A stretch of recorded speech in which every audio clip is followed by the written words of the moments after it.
अब हम बताओ तानी हम के हैं। अरे तुलसी माई जी।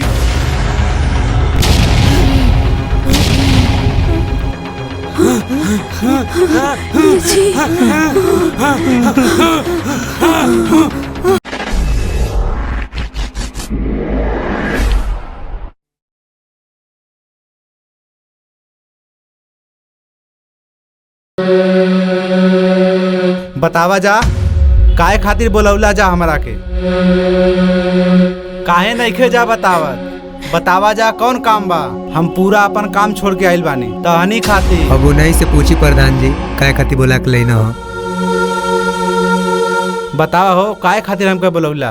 प्रधान जी रउआ से हम इहे कहल चाहतनी कि जब तक एकर लइका नइखे हो तब ले ई अपन कहीं और व्यवस्था करें सो। एकनी के वजह से हमनी के बदनामी होता। हम जनल रहती ई बाझिन बिया तो एकरा से बिया कबो ना करवल रहती।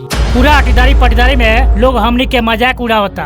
कह दिए एकनी से हमनी के नजरी से दूर हो जाए सो। अब एकनी के हमनी के ना रखब जा। प्रधान जी ई कैसे हो सकेला? जितना इनके घरों में हक बा उतने हमरो घरों में हक बा। हमनी कहीं नहीं जाए जा। देखा तनी प्रधान जी कैसे बतियावता। एक बड़ भाई है समझता का बोल भाई वो तू हमके घर से निकलवा और हम तो आराम से बतियाए। ये ठीक कहता ने तोहनी के घर खाली कर दसो, यही में तोहनी के भलाई बा। लेकिन प्रधान जी चुप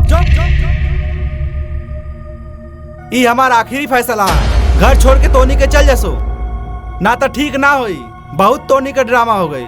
अब ये ड्रामा हमारा से बर्दाश्त ना होई। हम जौन फैसला कह देनी वो अटल है, ओके केहू बदल ना ही पाई।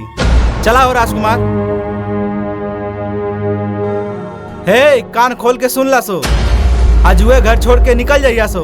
जहाँ तारा सो हम कैसा नहीं। ठीक बा प्रधान जी। चला हो राजकुमार। चल ले बाबू।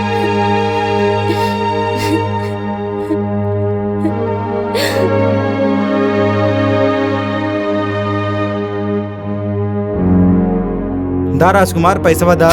ली अपन पैसा। कितना बा हो? अरे जितना कहला रहनी उतना बा। ठीक बा। अब दोबारा परेशान करिए सो तो हमके बताइया। ठीक बा प्रधान जी। नमस्ते प्रधान जी। नमस्ते नमस्ते।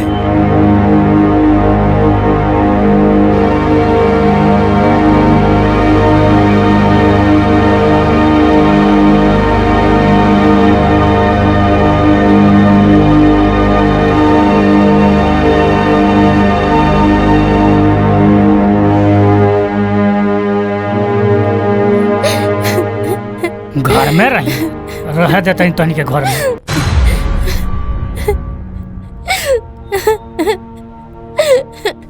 ए जी अब का होई? प्रधान जी कोई दिल बनी तो हमने घर छोड़ के जाए के पड़ी। कहाँ जाइल जाए जी? चलल जाई कहीं, चिंता मत कर। तुलसी माई के कृपा से जरूर कहीं व्यवस्था हो जी हमने के रह के। हाँ जी तुलसी माई हमने के साथे हरदम रहे, चिंता ना करे के। चल सामान उमान पैक करो। नहीं चलिए पहले तुलसी माई का आशीर्वाद ले लेवे के। चलो।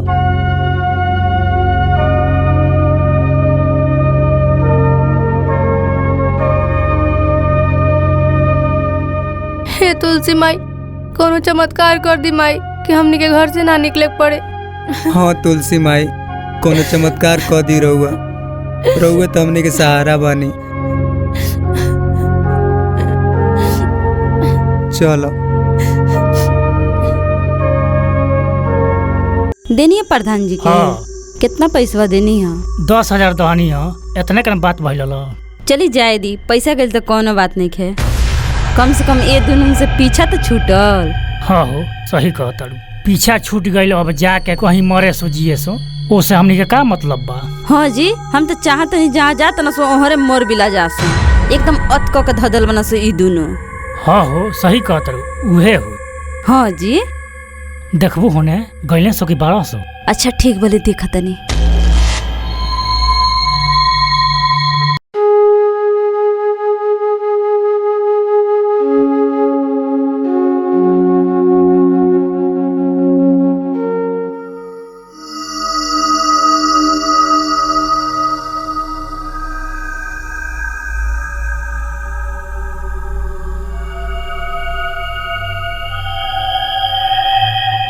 चली जी रखा गई। हाँ चलो चले के। चली जी जाता ना सुतनी माजा ले लाल जा। चलो चलो चल बाबू आई जल्दी चली चली। जल्दी चलो।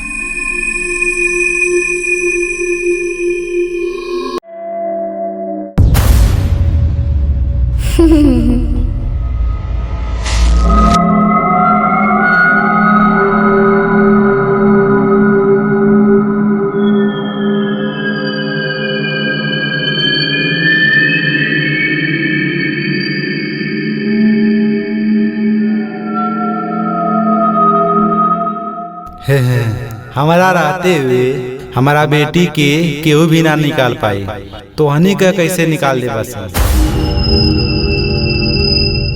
अरे ये जी प्रधान जी हलवनी। प्रधान जी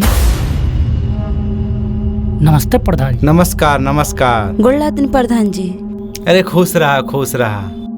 का प्रधान जी कोनो बात बा का? बताओ तानी परेशान मत हो का।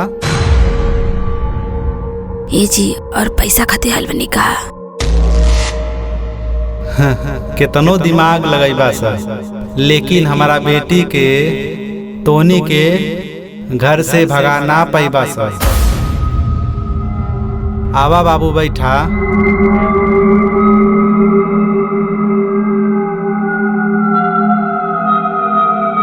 प्रधान जी का रहुआ कहल चाहतनी हमरा कुछ समझ में नहीं आवत। सब समझ में आ जाई, तनको मत घबरा। आखिर ही काय खाती आयल बने फिर दोबारा हमरा कुछ समझ में नहीं आया। ठीक बा प्रधान जी। नमस्ते प्रधान जी। अरे नमस्ते नमस्ते। कहाँ जाता रहा बाबू? कहाँ भइल? कहाँ जाता रहा? प्रधान जी रहुआ जानते नहीं कि कहाँ जाता हूँ सो का पूछता नहीं। रहुएन जाए के कहूँ उकुल के जाए दी, उकुल के रोकी मत। कोनो बात हो तो हमसे बताई। रुका हई बैग रखा, अब कहीं नहीं खे जाए के। ई का जी सही में चमत्कार हो गेल का प्रधान जी सही में हमनी के बैग रखी जा, कहीं नहीं के जाए के।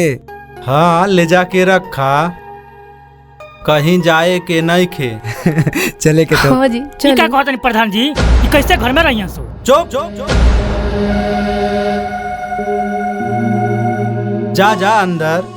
का देखा तारा जा, अब तोनी के केहू निकाल नहीं पाई। ई का हो गइल? प्रधान जी काहे ओकनी ओर से बोलतनी? जा जा देखा जा मत। जय हो तुलसी मैया। ये सब हमारे खेल रचल रहा। हम तोरा साथे बेटी सदैव रह, तोरा के कौनो दुख ना हो। चली जी। चलो। हमारी बेटी के घर से बाहर निकली है सो ये कब्बो ना हो सकेला। जो बेटी जो आराम से रहुए घर में। प्रधान जी रौरा ये ठीक ना कहनी हो, पैसों ले लनी हो आ उकुल के भगैबो ना कहनी हो। हाँ प्रधान जी रवा हमनी के पैसा ना देनी है जा, काहे ओकनी के अंदर भेजनी है? ए, चुप करा अपने मेरा रुके। ये हमसे तेज आवाज में बात करी। अच्छा प्रधान जी एकरा खातिर हम माफी मांगते हैं रौरा से। चल ठीक बा, अब ओकनी के दोबारा ये घर से भगैया सो मत, ना तो बहुत बुरा हो जाई। ठीक बा प्रधान जी।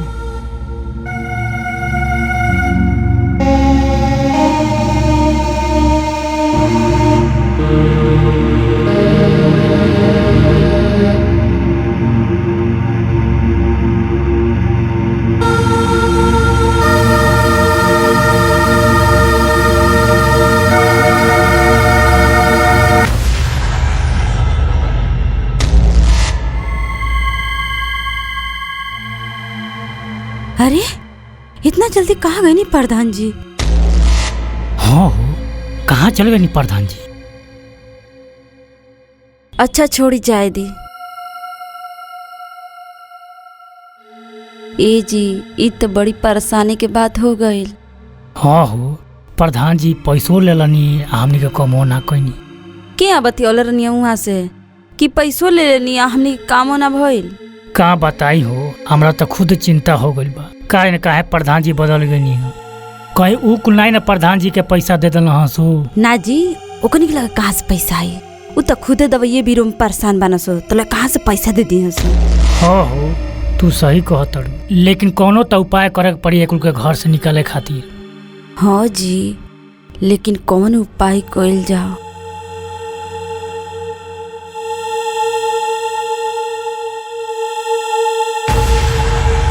ये जी एगो उपाय बा हमरा लगे। का हो? कौन उपाय बतावा? जाई घेरू बाबा को बुला के लेके आई। बाबा के? वो काहे हो? जाई न पहले रउआ बुला के लेके आई। बाबा से कह दिल जाई कि ई हाकल डाइन भइल बिया, हमने के जियल काल कइले रहतिया। हाँ हो, बड़ा बढ़िया दिमाग लगल बाड़ू। बाबा के कुछ पैसा दे दल जाई, एक के बढ़िया इलाज कर दी है। हाँ जी उहे ना। ठीक बा, हम जाते बाबा के बुला के लिया। ठीक बजाई।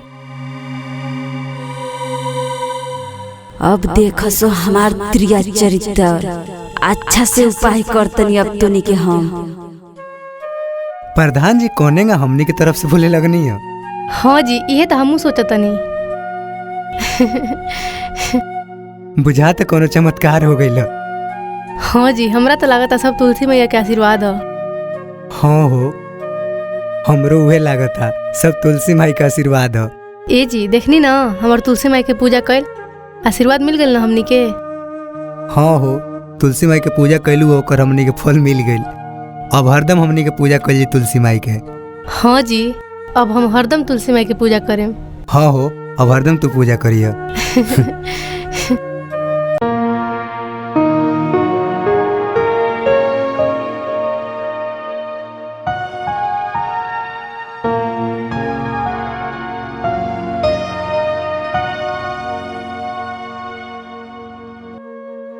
हे तुलसी माई, प्रधान जी जौन ची कही के गईनी वो बात पे अटल रही, हमनी के घर से बाहर मत निकाली।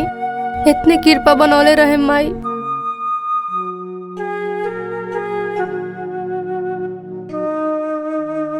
जय हो तुलसी माई, जय हो।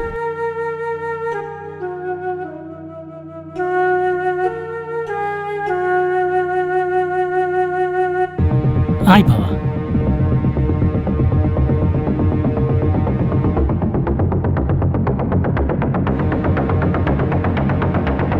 आई बाबा आई। चलो। कहाँ बारू हो?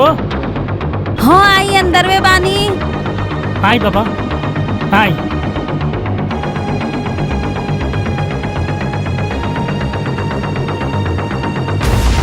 बाबा जी नमस्ते। खुश रहो बालक। कौन डाइन हो जवन तोनी के परेशान कैले बिया? हाँ बता दो कौन परेशान कैले बिया?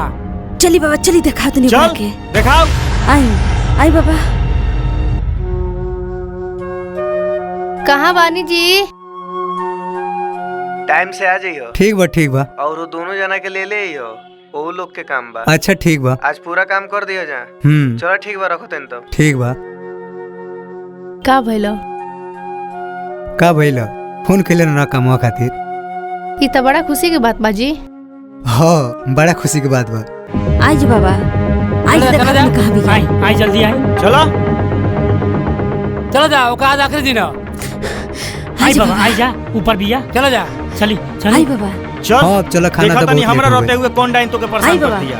उहे भी डाइनिया देखी। चलो गुरुजी। ये हमने हाँ परेशान बाबा कर ये दिया। डाइनिया है, बहुत जादू जानती है। करे ते कौन जादू मंत्र कैले बाड़े के निके? काहे के निके परेशान करते रहते? हाँ बाबा पूछी तो ई डाइन हुए सब जादू मंत्र जानतिया। ई का कहतड़ जता नी के? हाँ जी ई का कहतन जा रहा सब, हम काहे परेशान करे रहुआ सबके? बोलबे झूठ मूर्ख औरत। बाबा घेरूनाथ से झूठ बोलबे? हाँ गुरुजी इरोड़ा झूठ बोलती है। अभी तो के हमरा शक्ति के अंदाजा नहीं खे, तो निके जे जरा के हम भस्म कर देम अगर हमरा झूठ बोलबो सुन। ना बाबा हम झूठ नहीं बोलत, रहुआ के जरूर कोनो गलत फहमी भइल बा। ना बाबा रवा के देखी भूलिया होतिया, छोड़ब मत एकरा के। हाँ बाबा ये बड़ी त्रिया चरित्र जाने ले, एकरे बाद में आए मत। रुका सो बालक, ये ऐसे ना मानी। रे सुन, ते शांति पूर्वक हमरे साथे चल, ना तो तोरा के यहाँ से घसीटत लेके जाएम। इतना आसान वाले जाइल तनी ले जाके दिखाई ना। दिखाई खाली छू के दिखा दी। तो निके ऐसे ना मनवा सुन। ते बाबा घेरूनाथ को रोकबे? हाँ रुक तोरा के बताओ ते।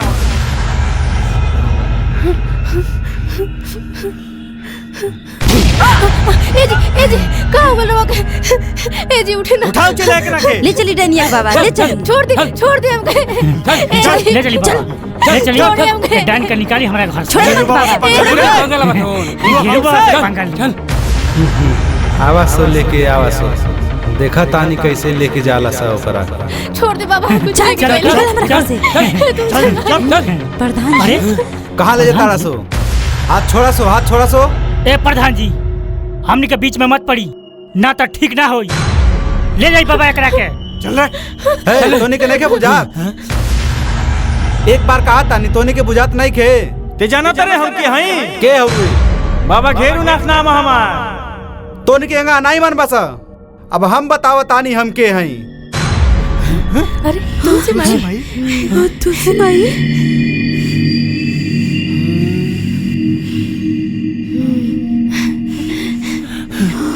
रे दुष्ट पापी कुली तोनी की हिम्मत केगा भइल हमके भक्त के हाथ लगाए के तोनी के अब हम चिंता ना छोड़े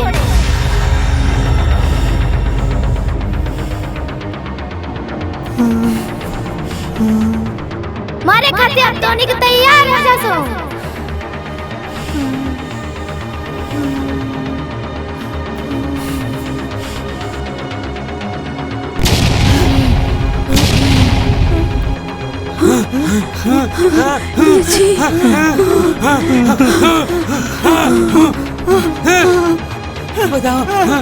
बताओ तुलसी माई अब गलती ना हुई माफ कर दे छोड़ दिया हमनी के तुलसी माई छोड़ दिया हमनी के अब गलती ना हुई माई अब गलती ना हुई गुरुजी बताई माफ कर तुलसी माई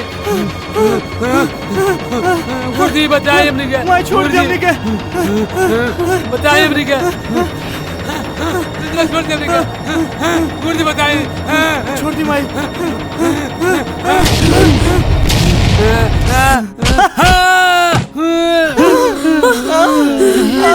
गुरुजी चलवा दोबारा नजर मत आइए सो गुरुजी भागी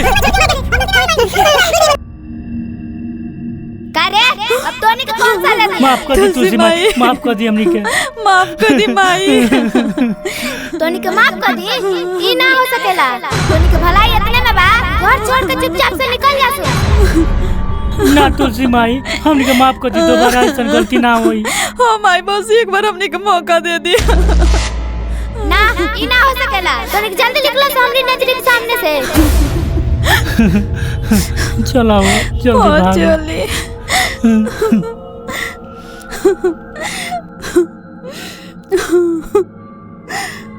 चलो चली ए जी हमनी के ओकनी के घर से बाहर निकलत नहीं जा हमनिए के बाहर निकल गए नहीं जा हाँ हो सही कहता गलत काम के गलत नतीजा होला आओ बेटी चिंता मत कर ओकनी के सजा दिहल जरूरी रहल ठीक बा माई लेकिन वहाँ के ठीक कर दी तू चिंता मत कर वो बिल्कुल ठीक बा बेटा बेटा आवा है ने जल्दी आओ कहाँ गइलू हो कहाँ ले गइलू सोई ए जी रवा ठीक बानी ना जय हो तुलसी माई जय हो तुलसी माई राउर महिमा ऐसे ही हमने पे कृपा बनौले रहे माई हाँ माई तथास्तु